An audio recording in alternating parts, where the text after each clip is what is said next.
Hi everybody, I hope that you're all doing really well. So this was not the video that I had planned to film today. However, much like my video where I decided to recommend a book for every song in Hamilton, somewhat of a harebrained scheme took over me about 2 hours ago and I decided I have to film this video today. And I'm not gonna lie to you, you're probably gonna think that I've cracked a little bit, but then I also thought, you know, this is the last video that is gonna go up before I start uploading my Vlogmas video, so I'm doing a video every other day in December, and you know, I've kind of got quite a strict plan on that so far, so I wanted to do something a little bit fun. I had other ideas of what I was gonna do for this Friday slot, however, like I say, this idea popped into my head 2 hours ago, and I couldn't, like, get it out of my head. And that little harebrained scheme was to take each of the 6 main novels written by Jane Austen and allocate to them one of the 6 wives of Henry VIII. I don't even know if this is a good idea. I haven't really put that much thought into it, in the sense that I do not have like detailed notes. I've not scripted anything. I literally had this idea. I started in my brain trying to allocate the books to each wife, and I was just like, I've just got to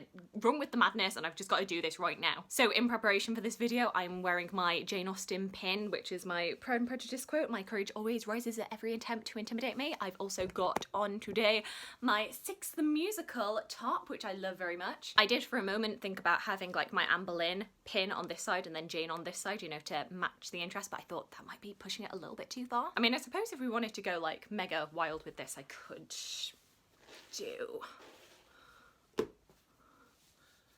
little bit of this, because I think of this as being my Anne Boleyn headband. I don't know, is this too much? Is this too much? You tell me. I don't know, I think we're just gonna run with it. So yes, to summarise, I'm going to be taking each of these main 6 novels written by Jane Austen, and I am going to decide which of the 6 wives of Henry VIII I think would best like each of these books. We are going to be blending my 2 interests, that being Jane Austen and Tudor history, as well as also musical theatre, because my kind of interpretation of each of these characters is going to be a little bit inspired by the actual historic person, but also a tiny bit inspired by how they appear in Sixth the Musical. And I will be the first to admit that the portrayal of each of the 6 wives in Sixth the Musical is not the most historically accurate. It's all just good fun. We're just gonna go with it, see what happens. I'm sure there are going to be Jane Austen fans and Tudor fans alike who are going to be saying, no, this book should go for this queen, but this is my personal way of thinking it through. And to be honest, I've not really thought it through. And if I think that there is a book that could kind of mesh between 2 different queens, I will mention it, kind of give an honourable mention. Okay, first off, the Jane Austen and wife pick that I think is absolutely 100%, it could only go to this queen, is Emma by Jane Austen, to whom I'm going to allocate Anne of Cleves. Go with me on this. I feel like Anne of Cleves is the only queen that could really work for Emma, especially Anne of Cleves as she appears in Sixth the Musical, who is very much like, what do I care about the fact that Henry VIII didn't want to marry me and that he annulled my marriage? Like, I am stinking rich now. My life has been well set up, I have loads of money, I have my own castle, like, I am fine. And I feel like in many ways she could kind of relate to Emma, particularly at the beginning of the book, where she is very self-sufficient because she has a fortune that she is going to be inheriting of £30,000. Emma's attitude for a lot of this book is like, I would only marry if I was very deeply in love with someone, otherwise I'm perfectly fine as I am. However, I also feel like I could see Anne of Cleves really latching on to the romance within this book, because let's be honest, Mr. Knightley is 100 times the man that Henry VIII could ever have been. I feel like there's a part of her that could have been like a little hopeless romantic, where she could appreciate the Emma-Mr. Knightley pairing, whether or not she wanted to stay single forever or if she wanted to find a partner who could meet her on equal terms. I think she could get on with this book. Next up is Jane Seymour, and for her, I feel like the only obvious pick for this would be Mansfield Park. Jane Seymour often ranks the lowest in terms of people's favourite queen, and I feel like the same can be said about Mansfield Park in terms of people's favourite Jane Austens. I feel like in many ways both of them are quite unfairly maligned. Jane is often seen as just being a little bit boring, in the same way that Fanny Price is often labelled as being just a little bit boring when it comes to Jane Austen's heroines, which I take issue with. I know Oliver at Book Olive did a fantastic video basically reclaiming Fanny Price as a Jane Austen heroine, and that she is not as boring as people often perceive her. I'm gonna link that down below. Like Jane Seymour, Fanny in Mansfield Park is often perceived as being like too quiet and too passive and subservient, and like if you've actually read Mansfield Park, I would argue the opposite is true. Fanny Price is a character who after many years of neglect has come to realise like there is no point fighting back against her abusive relatives, like no good comes of it. As well as the fact that she is a physically quite weakened person, she knows that she has to kind of conserve her strength and pick her battles. And I think in a similar way you could say the same thing thing for Jane Seymour. Like, she had seen what had happened to the previous two wives of Henry VIII, so she wasn't going to push him too far. And in fact, whenever she did try to argue with him, he quickly smacked her down, saying to her, like, listen, I loved my previous wives, and look what I did to them. The same thing could happen to you. I think understanding the world that you live in and the dangerous situation that you were in, and, you know, biding your time and not, like, making rash decisions to, like, preserve yourself, that is not being passive, that is being smart. I think Jane Seymour could really relate to Fanny Price as somebody who is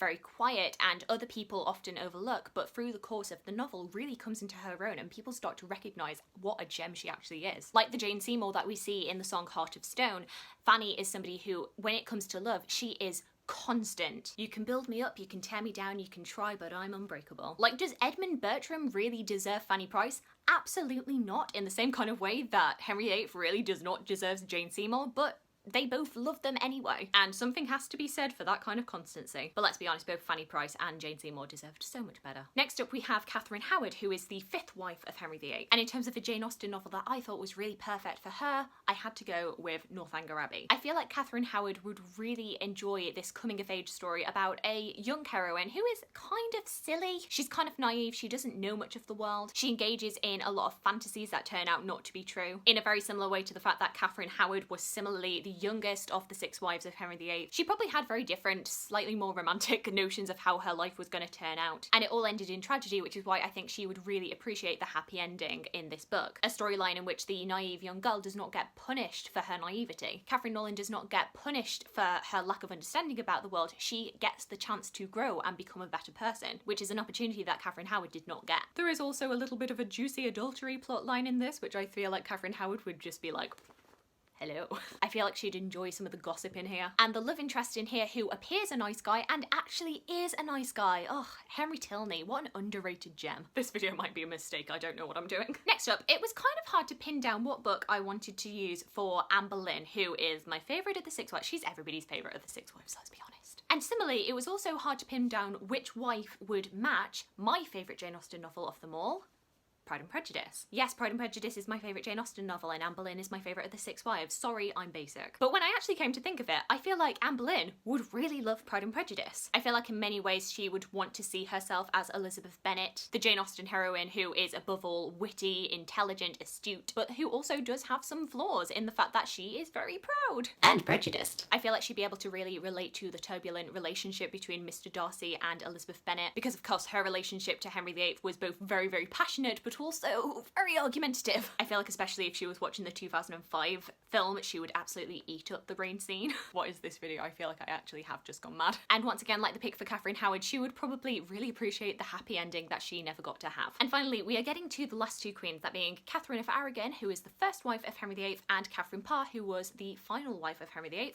and the last two books, Sense and Sensibility and Persuasion. And this is where things start to get a little bit tricky because I was having a little bit of a hard time trying to allocate both of these books. I feel like both of these books could match very well for both of these wives. My first instinct, however, is to say that for Catherine of Aragon, I would pick Persuasion. This book centres around the main character of Anne Elliot, who at the ripe old age of 27 is the oldest of our Jane Austen heroines, who when she was a young girl was head over heels with a man called Frederick Wentworth. They had planned to be married, however, their families got in the way. This is very much like the original Second Chance romance, where they are meeting 7 or 8 years later. Frederick Wentworth is now Captain Wentworth. He's really made a name for himself, whereas Anne is still single and is pining over this man that she gave up. And it's really the story of Frederick Wentworth coming to love Anne again and putting aside his grudge. I feel like in many ways Catherine of Aragon would really soak up this story. She could really relate to Anne Elliot, kind of secretly pining away for this man who seems to despise her and wishing that he would love her again. Once again, this book would give her the opportunity to see the happy ending that she never got to have. However, I could also see the personality of Anne Elliot in the figure of Catherine Parr. Anne Elliot is very level-headed, she's very good in a crisis. She proves to be very, very useful at looking after people when they are sick, and of course the stereotypical portrait of Catherine Parr is that she was the nurse to the ageing Henry VIII.